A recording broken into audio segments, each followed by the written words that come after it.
Well, good morning, and thank you all so much for being here today. The air smelled a little freer as I drove over the border. And the bagel I had here in New Hampshire for breakfast was extra delicious. So glad to be here in the free state of New Hampshire, and it will feel a little bittersweet to drive back over that border into the land of tyranny. Even though the issue that I have faced silencing for is, I think, a relatively popular issue, folks have been speaking out really strongly about the issue of biological males and girls' sports. That's not really what I'm here about today. I'm here to talk about free speech and the awakening to the critical nature of free speech that I have recognized over the last couple of months. So I'd like to start with a question.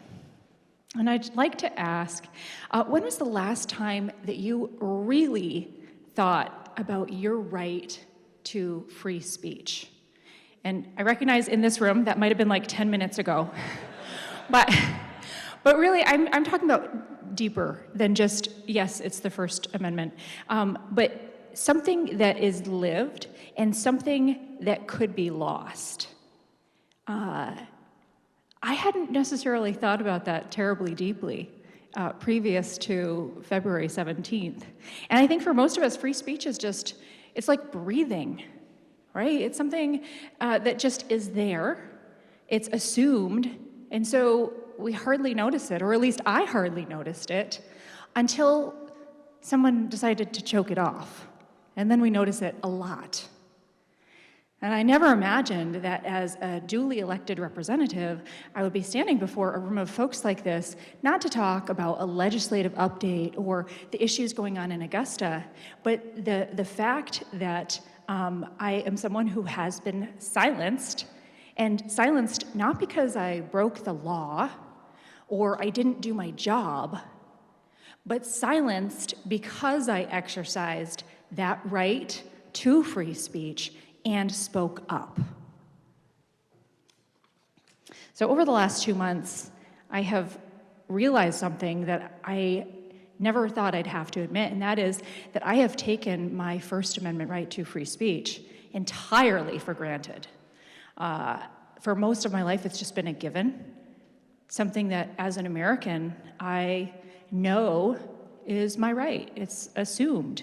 But that assumption, if you have not been following the story, has been turned completely on its head, at least in Maine. On February 17th, I posted side-by-side photos. This was photos of an athlete, an individual who had participated in the boys' pole vault last year and had won 5th place in a regional meet.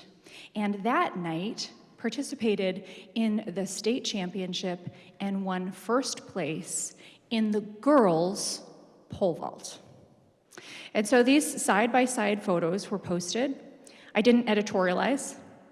I didn't attack. I simply stated the facts of what had occurred, and that was all. That was the post. The following morning, though, I received an email from the Maine Speaker of the House, Ryan Fecteau, and shortly thereafter, when I did not respond, a phone call in which Speaker Fecteau politely requested that I take my post down. I respectfully declined to do so, though I did ask him if he was going to support the rights of women and girls in Maine, to which he declined. So we agreed to disagree. I left my post up, and 1 week later, I was censured. Now, in the Constitution, in Maine's Constitution, there is a provision to remove a duly elected legislator from the legislature. And it requires a 2/3 vote of that legislature, of that body, which the Democrat majority did not have. So instead, they chose to censure me and put in place a requirement that I apologize in order to have no further consequences from that censure. So by a narrow party line vote, 75 to 70, I was officially censured and silenced. And the parameter put in place is that I am not allowed to vote on the floor, and I am not allowed to speak on the floor until I apologize. So I am stripped of my right to speak, stripped of my right to vote, and effectively might as well be expelled from the legislature. I am unable to serve as a representative of the people. So let's be really clear about what this is. This was not about a post. This was not about the pictures. This was political retaliation. It was meant to intimidate. It was meant to punish. And it was meant to scare anyone else from doing the same thing. Prior to my censure, I was called into the speaker's office. It was very principal office-esque, and I was told how the censure would proceed. And when I ended that meeting, I told Speaker Fecteau that he would go down in history as the man who silenced a woman for speaking up for girls, to which he gave the response, "No." He didn't have much to say on that. So if you've been following the case, you know, apologize or continue to be silent. And I will not respond to a threat and give coerced speech in order to get my right back, even in order to get my constituents' rights back. So 2 weeks later, we filed a lawsuit to restore my constitutional rights and the rights of my constituents. All of Maine's judges in federal court recused themselves. There was just twist and turn after twist and turn. They all recused themselves because a parent of the male pole vaulter is an employee of the court. So our case was heard by a brand new appointee in the Rhode Island court. And it was not surprising that we did not prevail in that court. We have filed an emergency appeal in the First Circuit Court of Appeals, and I am waiting for a response there any minute. And if needed, we will go higher. Because this is not about scoring political points. This is not about anything except for defending the rights of every citizen to speak freely without fear of political retribution. So let's just zoom out for a minute. How am I doing on time? Perfect. Why is this such a big deal? You know, this is such a big deal because the founders recognized that you can't have all of our other freedoms without the freedom of speech, right? You can't have the freedom of religion without the ability to express what you believe in. You can't have the right to assemble if you can't say why you're assembling. And you certainly can't petition your government or challenge your government if your voice can be silenced because you say something that is inconvenient. So let me tell you about Matthew Lyon. Matthew Lyon was a Democratic Republican, the party of Thomas Jefferson, and in 1798, he became the first person who was prosecuted under the Sedition Act, which criminalized criticism of the federal government. And what was his crime? Matthew published letters in the newspaper that criticized the government and specifically said that President John Adams and the Federalist Party had ridiculous pomp and continual grasp for power. And for that, he was imprisoned for 4 months and fined $1,000, the price of a small 500-acre farm. And so here's where it gets really interesting.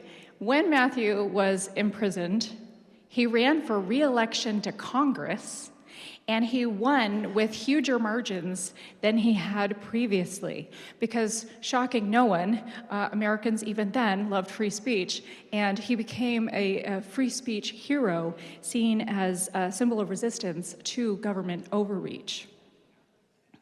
A century and a bit later, in 1918, Eugene Debs gave a speech in Canton, Ohio, in opposition to U.S. involvement in World War I. This gentleman was arrested under the Espionage Act, and he was later convicted of sedition.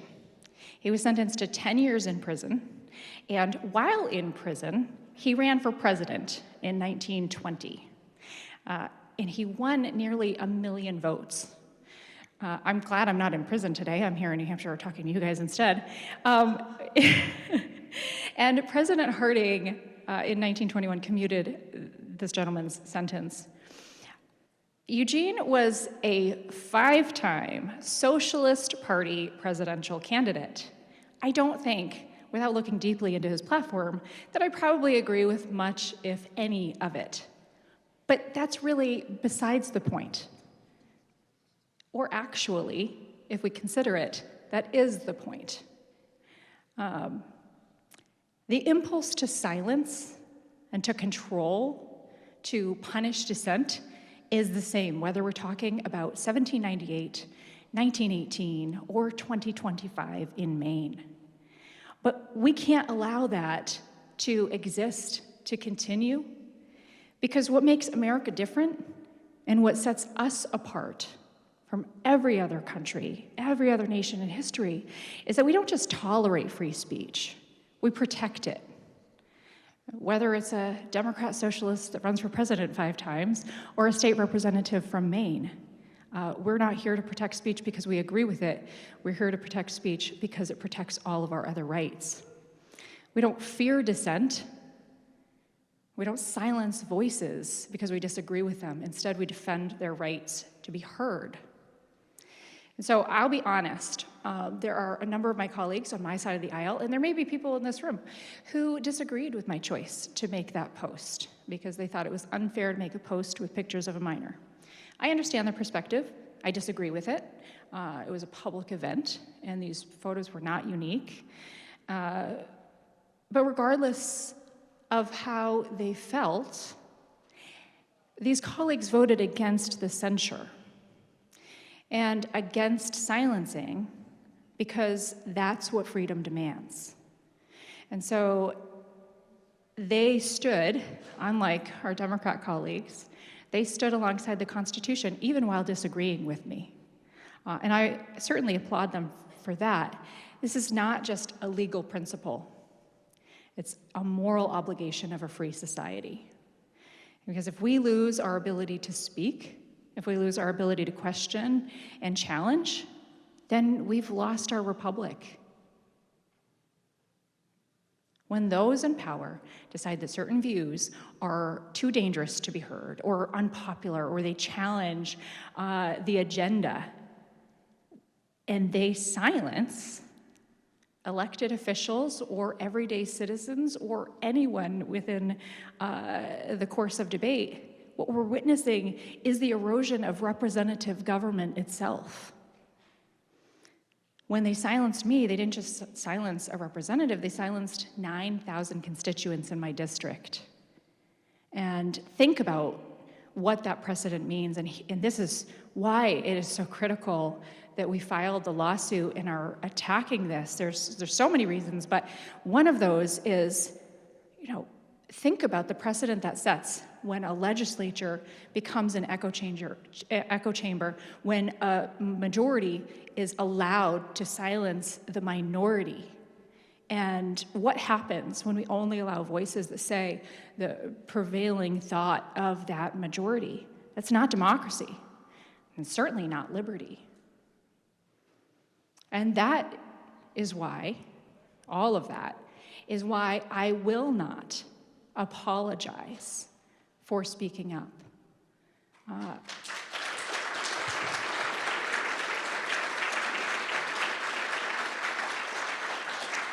No one, whether we agree with them or disagree with them, no one in America should be silenced for speaking up.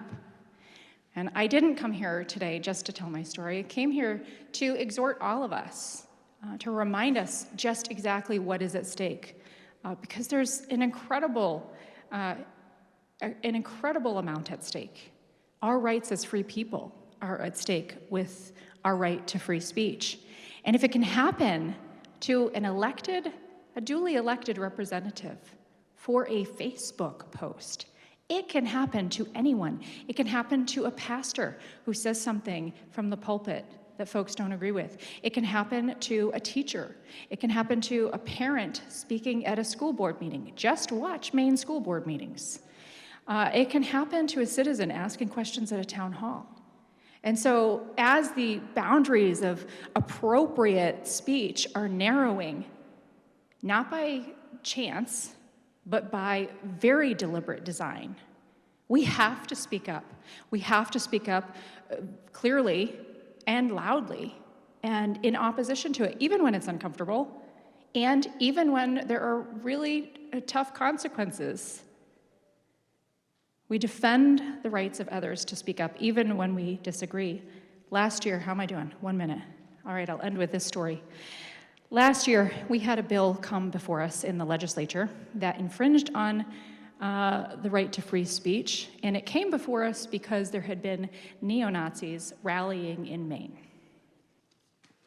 Now, I defended their right to free speech, and not because I agreed, but because the First Amendment does not just protect popular speech, it doesn't just protect things that we like to hear, it protects unpopular speech. It protects ideas with which we vehemently disagree. And so it is our responsibility to defend that liberty and push back against the insidious creep and normalization of censorship. So thank you guys for allowing me to make my voice heard here today. It's been a while, so I thought I might be a little bit rusty, but I appreciate your attention, and I think I'm just on time. So thank you all very much.